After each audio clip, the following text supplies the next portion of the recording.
The last piece of bonding theory that helps us get a deeper understanding of what's happening to our electrons between atoms, how they're shared, how it turns into a specific shape, and what that means for polarity is orbital hybridization. So when we describe electrons within an atom, we talk about atomic orbitals. When we describe them within a compound, they are no longer atoms, so we would be thinking about molecular orbitals. There is a long, kind of very detailed molecular orbital theory that we just barely brush up against as we talk about hybrid orbitals. The idea between hybrid orbitals is that rather than having s orbitals with a certain amount of energy and p orbitals with a different amount of energy, we make hybrid orbitals, or we kind of combine orbitals to form a new type of orbital in which electrons can be shared. This is what allows us to take our atomic orbital theory and connect it with the results that we see with VSEPR. The nice thing with this is you won't have to explain or describe this in detail. There's just a few things that you should be able to do. So if I just need to form two bonds in my compound, if it is a linear compound, that means I have a bonding region to the left and a bonding region to the right. I need two places that are equal to one another to put some electrons. Well, an s orbital and a p orbital are slightly different in energy. So rather than using a pure atomic s orbital or a pure atomic p orbital, we hybridize those, or we put together a single s orbital with a single p orbital, and the thing that is made is called an sp orbital. So that is saying I've combined an s with a p. So these sp orbitals have kind of this dumbbell shape here that are 180 degrees apart. So when I put in a single s and a single p, I get an sp and another sp, two equal places 180 degrees apart, that where electrons can be shared. The rest of the orbitals within my atom are still unhybridized. They stay as what they are, and we'll see that those are the ones used in like double or triple bonding. But what we're thinking about here is anytime I have two bonding regions, or anytime I have a linear shape, I need two places. So I need sp, two orbitals to be hybridized. When I want to bond three times or have three bonding regions, I need three equal places. Once again, the s's and the p's are not equal, but if I need three places, I need three orbitals. So I combine an s, a p, and another p. When I do that, I make an spp or sp2 hybrid orbital. The sp2 hybrid orbitals come in sets of three because I put three orbitals in. I get three new orbitals out. I call them sp2 to say what it was made from. And that's what happens when I need three equal orbitals that repel each other perfectly 120 degrees apart. So all trigonal planar shapes would have sp2 hybridized orbitals. What we're looking for, what we would answer here, we'll see with some practice problems, is anytime I have three bonding regions, I need three equal orbitals. I need to hybridize three orbitals with spp, which we call sp2. If I needed four equal things, if I needed a tetrahedral shape or four bonding regions, the hybridization requires four orbitals. The s's and the p's aren't equal to each other, so they wouldn't spread out and repel perfectly equally like we see in a tetrahedral shape. So we take those sp3s, we kind of mix them up in a pot. It's like taking two ingredients here. Well, I need one of these and three eggs. I mix it all up, and then I split it out into four equal things that we call sp3. It's called that because it's made out of an s and 1, 2, 3 p orbitals. So this could be like a cheese and 3 egg omelet. Well, if I'm going to split it among a few people, each person would get a little bit of cheese and a little bit of each of those 3 eggs. But I could make 4 servings out of that by putting 4 ingredients in. That probably didn't help at all. But the nice thing is we don't have to explain or understand how this happened. We just have to know that it did happen. So if I have two bonding regions, I have a hybridization using two orbitals, sp.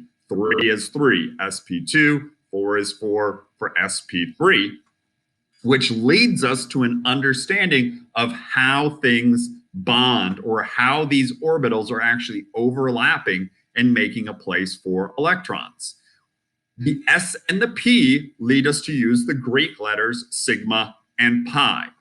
When we're talking about bonding, these atomic orbitals, as they create hybrid orbitals, are overlapping between atoms, which is how, like in this bond or up here, my hydrogen nucleus would both be able to attract to and therefore share the electrons in that H2 molecule. When orbitals overlap end to end, or the first time that they overlap, they kind of go on top of each other as much as possible, we call that a sigma bond. In that case, we've got our two nuclei and our electrons are directly between them. That's what defines something as a sigma bond, or more simply, we think of single bonds are sigma bonds. So the first bond between any atom is a sigma bond. If you have only single bonds, then they're all sigma bonds. It's only when we start to have double and triple bonds that we start to have other sorts of bonds. A pi bond, it happens if our atomic and molecular orbitals overlap side by side instead of end to end. The issue, if we look at this right here, C2H4, we need a double bond between our carbons. So initially, we put some electrons directly between those nuclei. That is the overlap of our hybrid orbitals. Two electrons are shared there, and that is the first part of our bond. The reason that that's not our whole bond, or that not all of the electrons there, just like atomic orbitals, molecular or hybrid orbitals can still hold a maximum of 2 electrons because of repulsion. So there's 2 electrons there. I can't put any more there.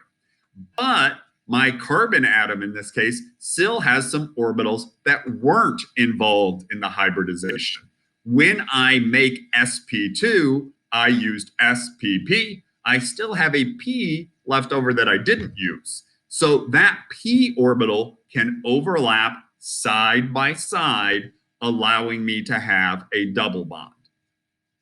The pictures here kind of show this. Sometimes it's simple to look at, but it kind of takes a lot of explanation and practice to understand all of the theory or how this would look in real 2, but more importantly, 3-dimensional space. We're going to lose more lights. There we go. So what we need to simplify this to is understanding all single bonds, 1, 2, 3, 4, are sigma. Within a double bond, you start by having a sigma bond, an end-to-end overlap, but then the second bond is a pi bond. So here, this shows a sigma, sigma, sigma, sigma, because they're all single. Sigma with the overlap directly between the nuclei, and then pi, which is my second overlap. That pi bond in a double bond, or as I get to a triple bond, pulls things a little bit closer. The sigma bond is stronger than a pi bond, which is why as I go from single to double, I don't always see the bond energy exactly double, and I don't always see the bond length cut exactly in half because we don't have as much overlap there. But pi bonds are important because they can make our molecules act in a certain way. When I have a single bond or a sigma bond, I'm sharing 2 electrons, and there's a lot of freedom of motion for those electrons, but more importantly for the atoms. They can spin around and rotate. So right here in this molecule, this atom, probably a carbon, and this atom, another carbon, are single bonded. So the electrons are between them, and the nuclei can move around while still both being attracted to and sharing those 2 electrons. When I have a double bond, however, because electrons are stuck here and here, or I've got electrons kind of in multiple places there, rather than just one position that allows this spin, as soon as like my electrons are stuck in 2 places, I can't spin all the way around without breaking one of those bonds. That means that when I have different atoms in different places, I could have specific isomers or specific versions of this molecule that look different from other versions. In organic chemistry, this is a huge topic. For us, it's just understanding that that double bond is important. It forces our molecule to stay a certain way that can't twist. A lot of the things that you hear about in terms of big organic and bio macromolecules, trans fats being bad for us, polyunsaturated, monounsaturated, saturated fats, has to do with the single and double bonds, sigma and pi bonds within those carbon chains, and how the molecules are arranged. Trans fats have this weird jagged shape that makes them more dangerous than cis fats. Or a cis fat means that the big parts are on the same side. So as we look at those, we are seeing that the structure or where the electrons are shared determine more about the properties of the compound.